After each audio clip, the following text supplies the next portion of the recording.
If you're making music in the box and you're struggling to get that last bit of density, loudness and analog feel in your tracks, this video is going to be really interesting for you. This is especially for electronic producers who want tracks louder without breaking up digitally, with real analog tone, real saturation and something that actually hits harder in the club. And just to be clear, this isn't just about compression and saturation that you might be used to in plugins. It's about how you drive the analog signal, how that creates harmonics and non-linear behavior, or what most producers would call that analog feel. And that's what actually gives you more perceived loudness without destroying your transients. And this is not just about making it louder, it's about how it feels, because this is something I focus on a lot in my mixes, getting more warmth, more punch, more movement, more depth without destroying the mix. And especially when it comes to loudness. A lot of what I do is based around parallel processing, parallel compression and parallel saturation, building density without killing the transients. So when I came across this, it immediately stood out. This is the Overstayer Modular Channel 8755DM. And what is it? It's essentially a compressor, a saturator, an EQ and a filter all in one unit with multiple routing options and full parallel control. And the way this handles parallel processing is very different to how you would do it in the box. So I'm not just looking at what it does, I'm looking about how it behaves when you actually push the signal through it. So for someone like me who's producing, mixing and mastering in the box, this kind of hardware is really interesting because it potentially gives me more analog character, more flexibility, maybe, and more control over loudness and density, all in one place. This is also something I've been using in my mixes on individual sounds and mastering sessions with clients. Now, just quickly, if you don't know who I am, I'm Jason Hurd from Subtone Studios. I've been producing and mixing for over 30 years with releases on a lot of the big electronic labels like Defected, Toolroom, Jackies, Circus, Ministry of Sound, making house, tech house and melodic techno. And I've worked and learned from some of the top engineers in electronic music. And now I spend most of my time mixing, mentoring and mastering for clients. And one thing I'm always looking for is that last bit that takes a track from sounding really good to sounding finished. Plugins are amazing and I use them all the time. But I do feel like there's still a bit more to be had from analog, especially when it comes to loudness, tone, depth and weight. So in these hardware and plugin review videos for electronic music producers or anyone, I'm going to show you how they work, how I would use them as an in-the-box producer and mix engineer, what I like about them, what I don't like about them, and more importantly, what they actually do to the sound and why you might like them. So first of all, let's take a really quick look at the front and rear panels of the Overstayer Modular Channel, just so you understand how it's laid out. And then we'll get into some real examples. And finally, we'll look at the damage this is going to do to your wallet. But before we do that, I just want to say a massive thanks to Studio Care in Liverpool for letting me loan this awesome piece of kit. Definitely check them out. They've helped me make some great decisions over the years when it comes to my studio purchases with my monitors, acoustics and audio interfaces. I'll put a link below and let's get into it.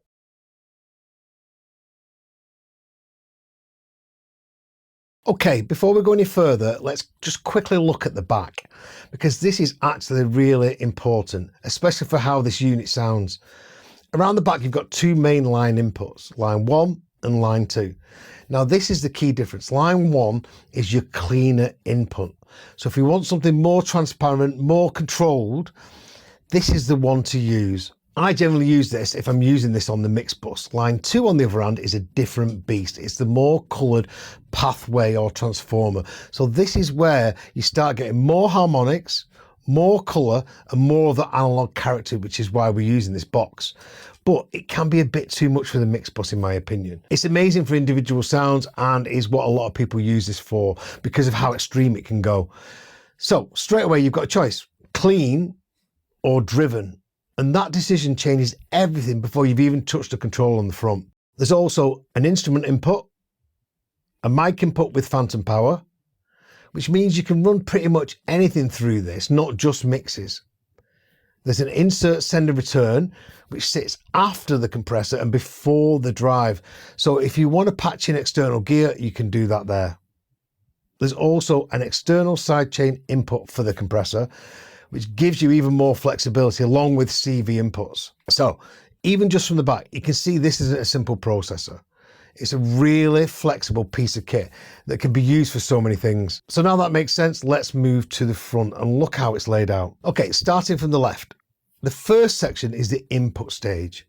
And at the top of this section, you can choose between line 1, line 2, mic 20, which gives you an additional 20 dB of mic gain, instrument, and the phantom power switch for microphones that need it. You've then got gate controls for the left and the right, polarity switches, and then the input control knob, which is really the input drive. The harder you hit this, especially into transformers on line 2, the more tone you're going to generate. Below that are the filter, EQ, and compressor switches. Now these aren't on and off switches, okay?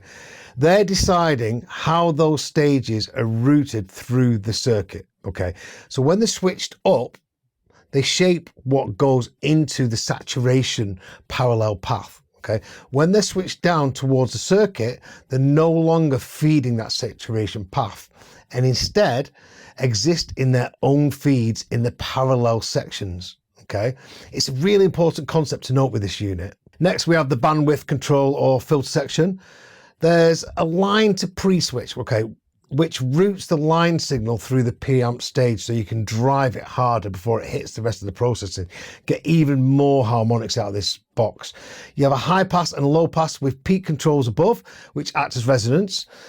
Really useful for shaping tone or even a bit of sound design. You can get some pretty wild sounds when you push these. There's also a curve switch, which changes the distortion response, okay?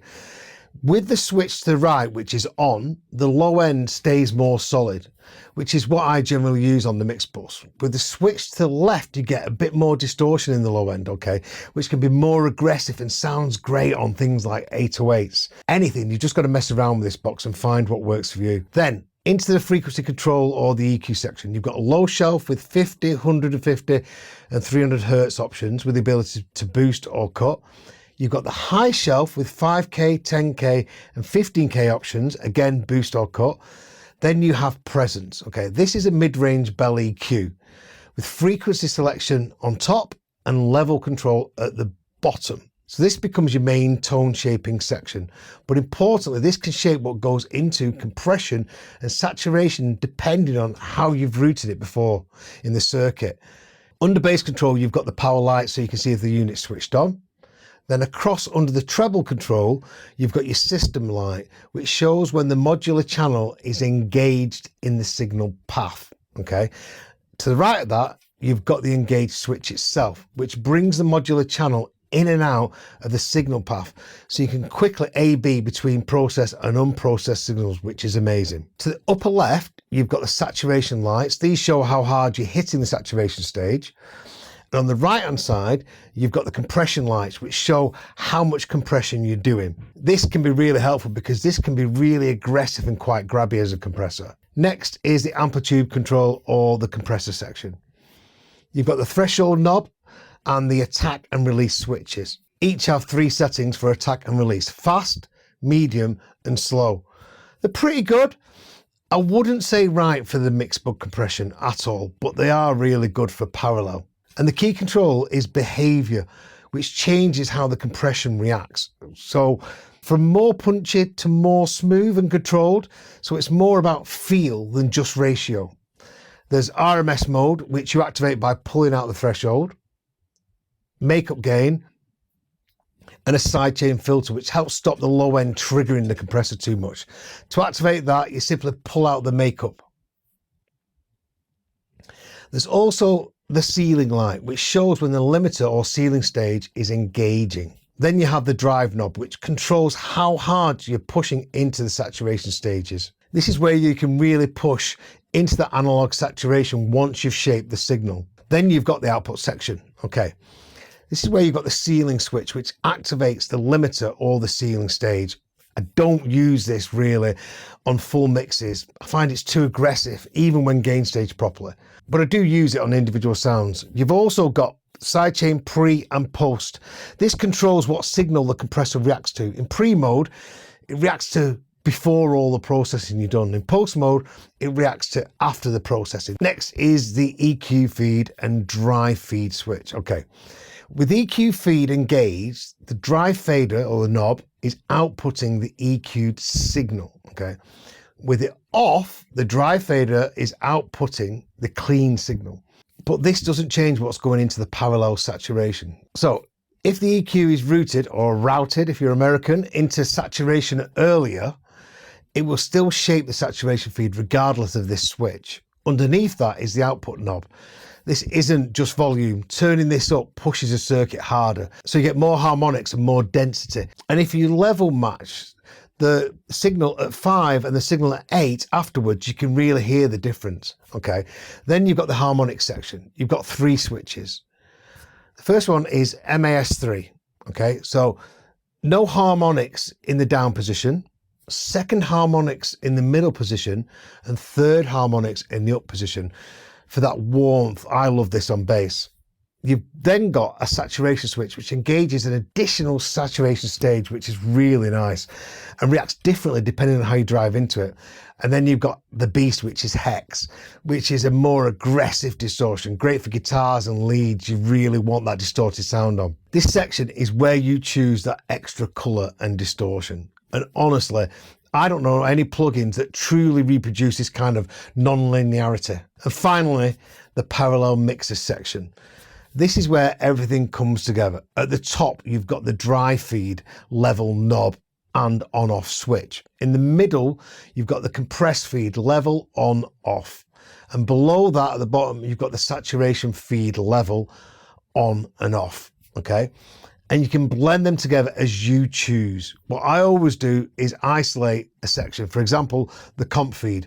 Turn off the dry feed, turn off the sat feed, so I'm only hearing that, and then shape it, and then blend that back in underneath the dry feed or the clean signal. This section gives you full control over the feeds. Now that you understand the layout of the front, let's listen to what it can actually do. I'm going to have a bit of a play around with it on some different sounds first, and then we'll listen to some A/B examples to it clean, through line 1, through line 2, pushing the transformers, and then a before and after of using the Overstayer on individual sounds and the mix bus.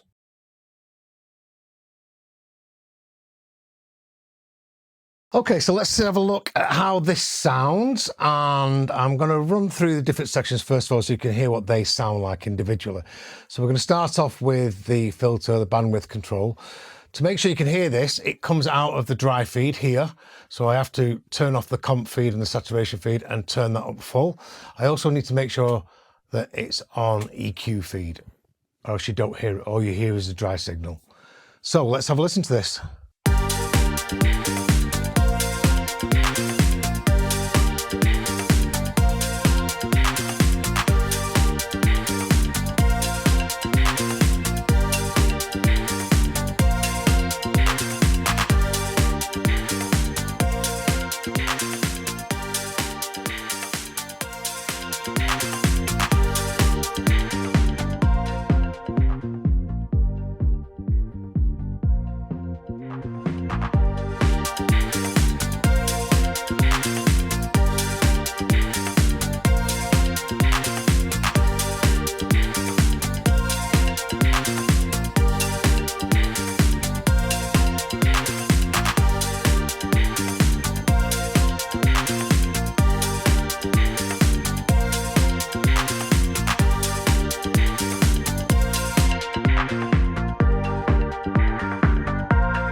Okay, so that's the low pass and high pass, really nice sounding. And as you can hear, when you really push the HF peak or the LF peak, the resonance can start to self-oscillate and you can go crazy with that, but it's not something I don't think I would use.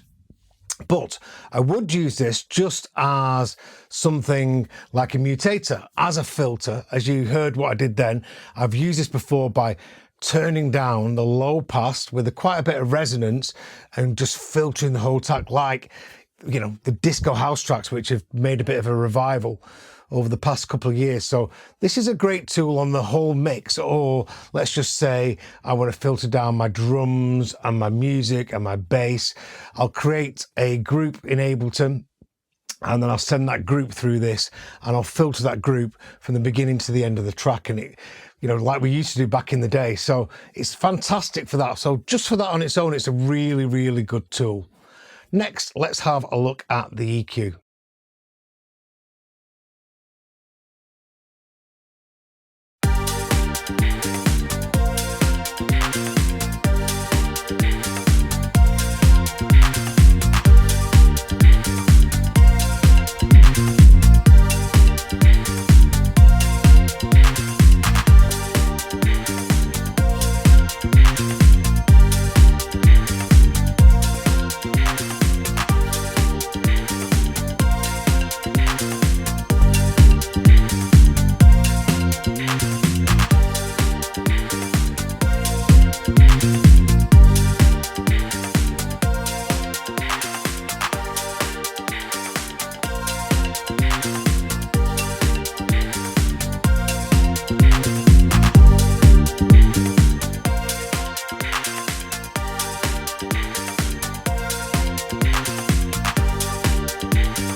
Okay, it's a nice EQ. I quite like what it does to the bass on the bottom. And it does add a bit of character up the top end, but it's a little bit harsh, and the presence is really good. I might use this quite a lot. But because it's not as smooth and detailed as something like the Maag EQ4, I generally wouldn't use this unless it needs a tiny little bit of bass and tiny little bit of brightness. And as you can see there, I've not gone past 2 on either of those, and I'm pushing this so that you can hear it. Someone said it's Pultec or Neve style, but doesn't quite seem to have the same effect as what I get from the Pultec or the Neve EQ, but it is really, really good. I generally would use the presence and bring out a bit of mid-range there. That's really good and really nice. And as you saw there, you've got to move the presence around to find the position that you're looking for, which is really, really good, because it's not got frequencies on. You have to use your ears. And as electronic music producers, this is what I'm always trying to get my clients to do, just try to use their ears a little bit more. So that's the EQ. I think it sounds good. It can add something to it. It starts going just on the whole master.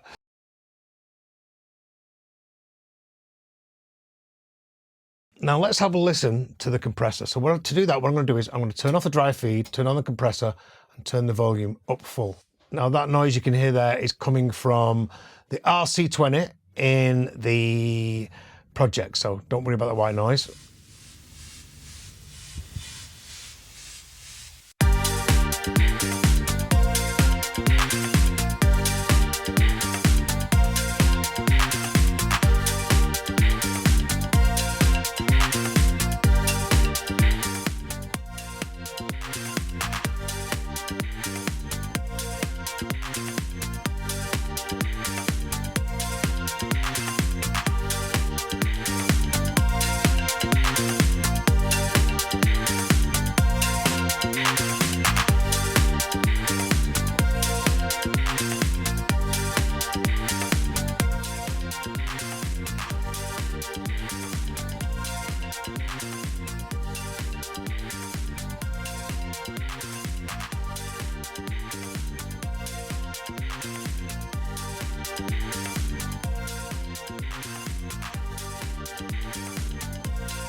Okay, so I love what that does. I love this side of it, the parallel compression. Specifically, you know, what am I trying to achieve? That's the first thing you've got to ask yourself, you know. So you can hear it's quite a fast attack. It's really getting rid of that transient when you slam it with the fast attack. And in this instance, and a lot of instances that I use this for, I obviously want the slower attack and the faster release. And what I'm doing, I'm compressing the hell out of it. So I'm really getting the mid-range and the snare and the clap, the top of the kick and a bit of the music and guitar. And what I'm doing is I'm listening to it, the threshold, to listen to like, what do I want to add to this track in parallel? What am I looking for? And in this track, I thought it needs a bit more snap and a bit more with dance music. You really want that kind of snare and clap and mid-range to cut through in a club whilst keeping your bottom end. Okay. So as you heard, it didn't sound amazing on the full mix. Like I would never use it on the full mix. It's amazing for parallel. I mean, amazing for parallel. So that's why we're using it. And I think it sounds really, really, really, really good. The filter, the EQ and the amplitude working on the whole, and the compressor working on the whole mix, and then the compressor working parallel. And like I said, I would never use it on the whole mix, but I might use it on individual sounds. So from there, let's go and listen to the harmonic saturation side of things.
Okay, as you can see, it's a really flexible piece of kit.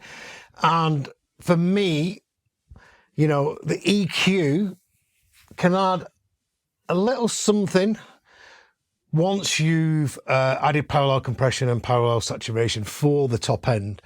So I think it's nice sometimes to do that. But with that, if I'm adding quite a bit of mid-range of the drums and the music, and it's kind of adding to the mid-range is taken away from the bottom, adding a bit of saturation to the bottom end, using the low pass just to concentrate the saturation feed on those frequencies and input it very slowly, I get a really nice feeling from and of warmth and bottom end and punch from it sometimes. And I think this is the way to use it. There's not one rule for all, but there's so many different variations that you can see that you've got to find what's best for you. And this track needed a bit of sparkle at the top end, which the EQ could have added, but I think there's better things to use. So I'm going to leave EQ as the least important thing in this when it comes to the whole mix. Because obviously the filter and the EQ go to the EQ feed or to the circuit, depending on what you're choosing to do. And for me, I'd rather control the saturation with the high pass and the low pass and what I'm adding in. Because remember, parallel, what you're doing, you're trying to find frequencies that you think the mix would benefit from and introduce them back into the track. And with dance music, you're always looking for that bottom end to be tight and warm. And a lot of people filter too much. So I find this really quite good for controlling the bottom end. But I find it better in this than using the EQ to introduce the parallel saturation on the bottom end. So we're not really using the EQ on the full mix, which is why I've also got the Marg EQ4 and I'm trying out different EQs. I'm going to do a demo on that next. But what this is great for me and for what I use it for on a full mix, is getting that parallel compression and getting that parallel saturation to where you need it for what your mix needs, and introducing it to a degree that gives you the analog sound. And for me, this sounds great. Let's have a look at the drums.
As you can see, this can be an absolute beast on drums. And again, I'm not sat right in front of my monitors and knelt down on the floors and filming this for you. So I hope you heard what you could hear just by playing around with the different kind of parameters that we've got on this, and see why I think it's a beast for people who are working in the box as electronic music producers. And we can just bring our tracks to life by parallel saturation, parallel compression, and all the different ways we can EQ and route this hardware to get a beast of a track, definitely sounding like it's got more analog warmth. And I think when you A/B it to when I do it with plugins, you can hear a real difference.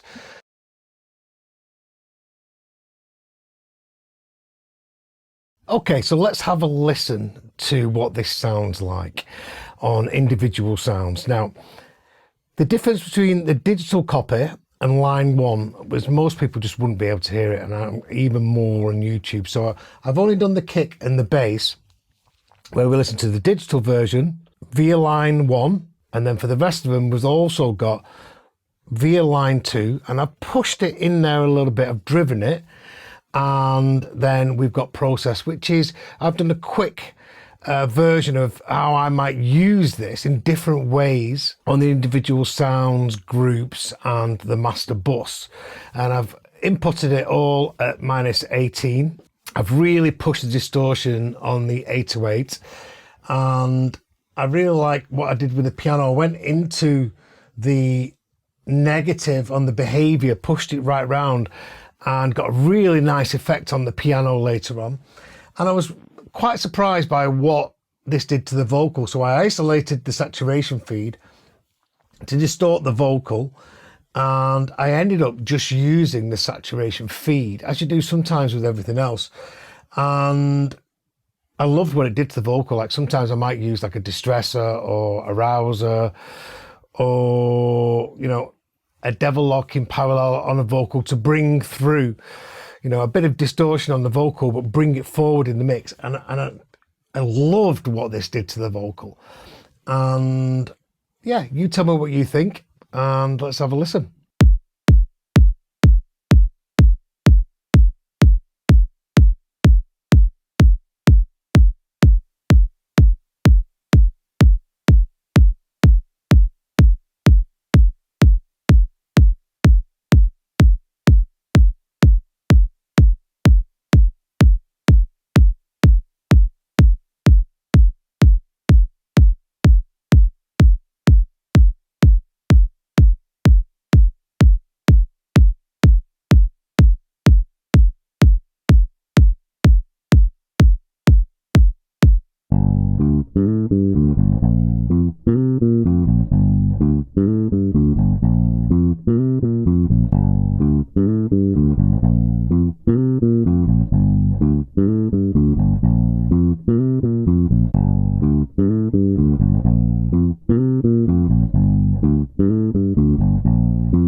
Feel funky, feel good.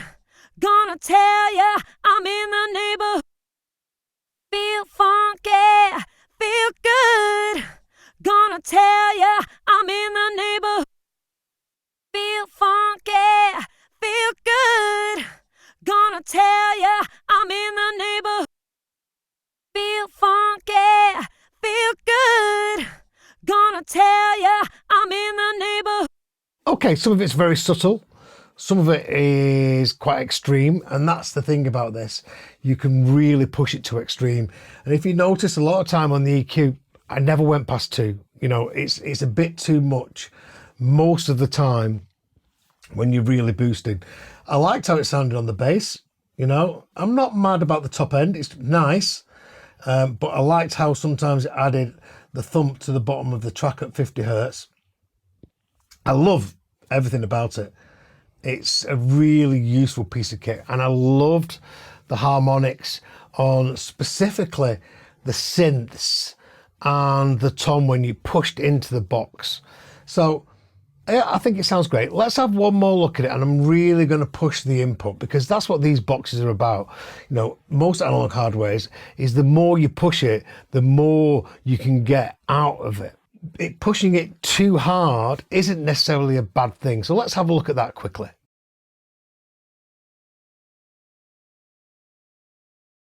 Okay, so what we're going to do now is I'm just going to push into the different kinds of saturations. You can hear what they kind of sound like.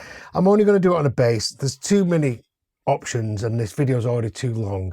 But if I was buying something, I'd want to see what it sounded like on a bass, on the drums, on a whole mix straight away, specifically for a lot of my tech house people where that's kind of all they have, and a bit of a vocal. So I could go into pianos, I could go into everything and really go to town on it, but I'm just going to do this on the bass. So let's have a quick listen to that, and I'm really going to drive it. So I've turned the gains right up, it's disengaged. Let's have a listen to that.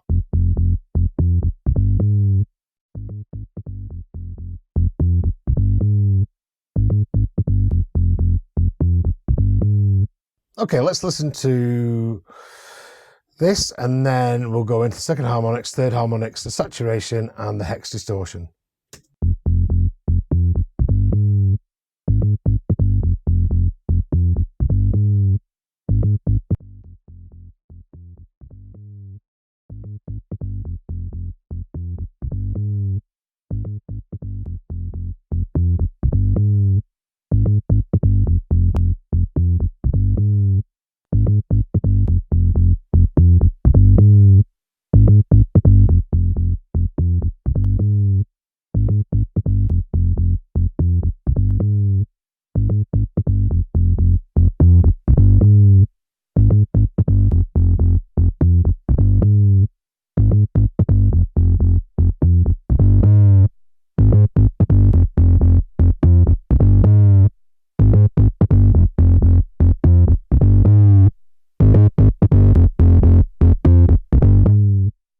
Okay, so what we can hear there, we've not got any of the saturation on, we've just driven the box, and as you could see there, the ceiling was clipping, so we were getting the distortion from the box, which was quite a nice sound, to be quite honest with you.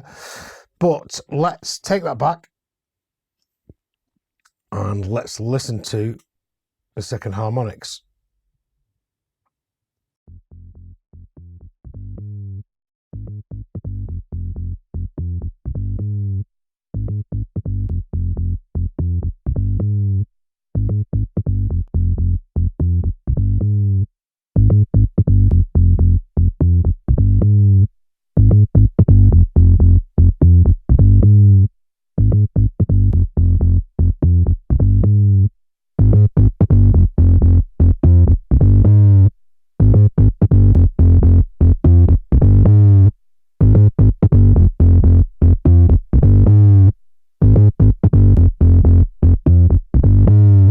So that's really nice. Let's try the third.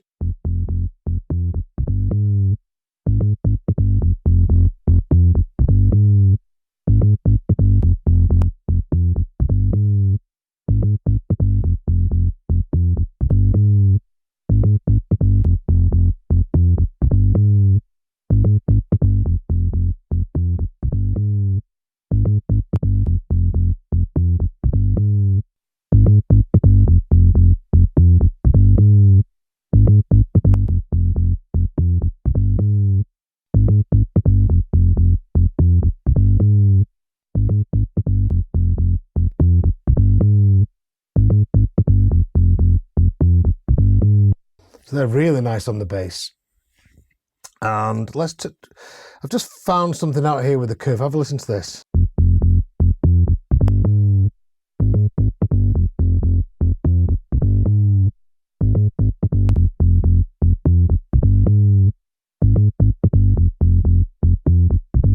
So with the curve on, what it really adds to the bottom end is really, really, really nice. So if I wanted to just maybe get the character out of it with the distortion and bring it in parallel, then I might just turn the curve off.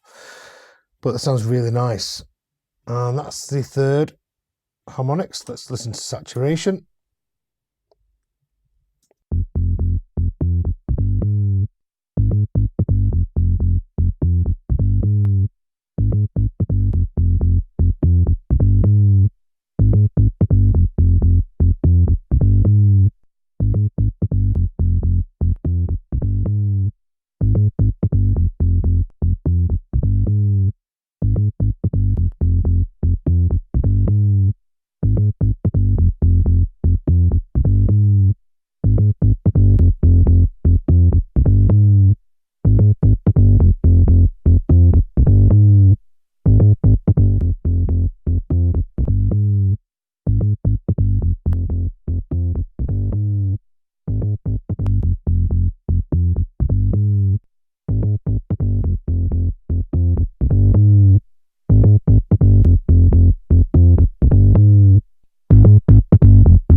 Let's try and drive the third harmonic, but not as much.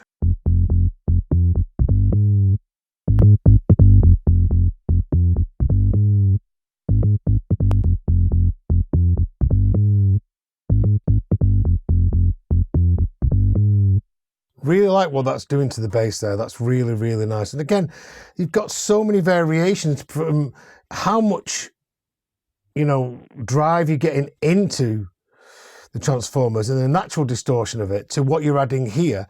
There's so many different variations. It could go anywhere, but that's really nice. I really like it. Let's listen to the Hex.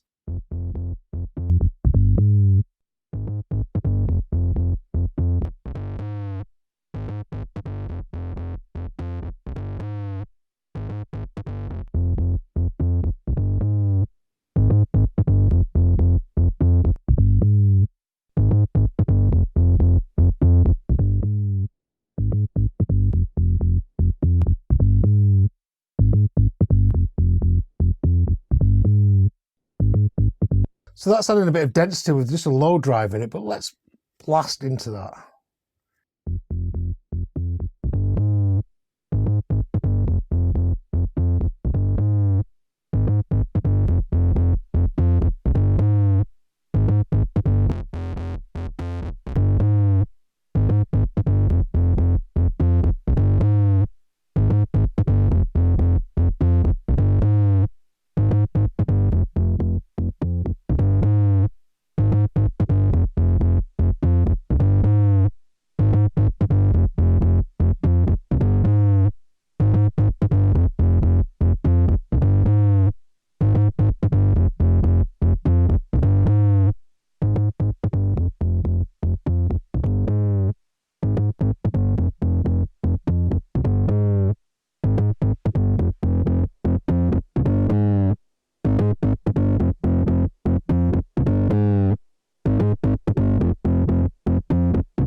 So you might like that sound, turn that down, introduce the normal feed, and then just add it in parallel.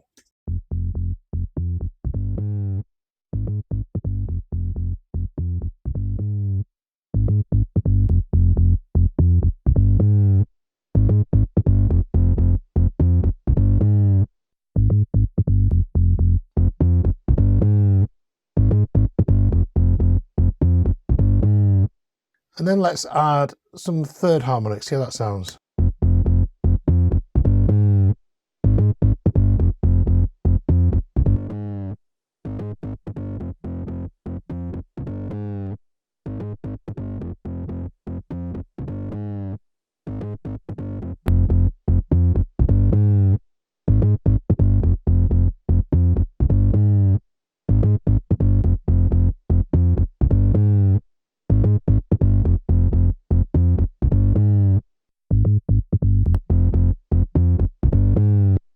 So that's really, really nice. There's so many different variations to how much you drive it, to whether you use the curve or don't use the curve, whether you want to do it on the whole sound, whether you want it in parallel.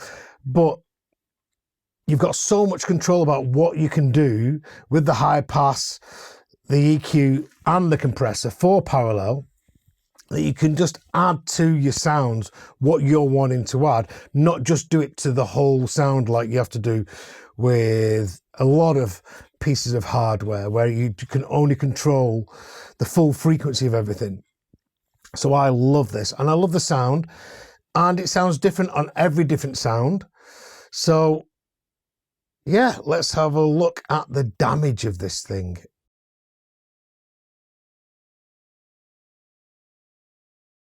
Okay, so what's the damage? In the UK, you're looking at around £3,500. In the US, it's $3,395. So it's around £500 cheaper over there, which makes sense once you factor in import tax and VAT. It's not cheap, especially if you're working fully in the box and a young producer. But if you're serious about adding fully controllable, real analog character to your productions, that's the level you're stepping into. Overall, this is a fantastic piece of kit. It's built really well.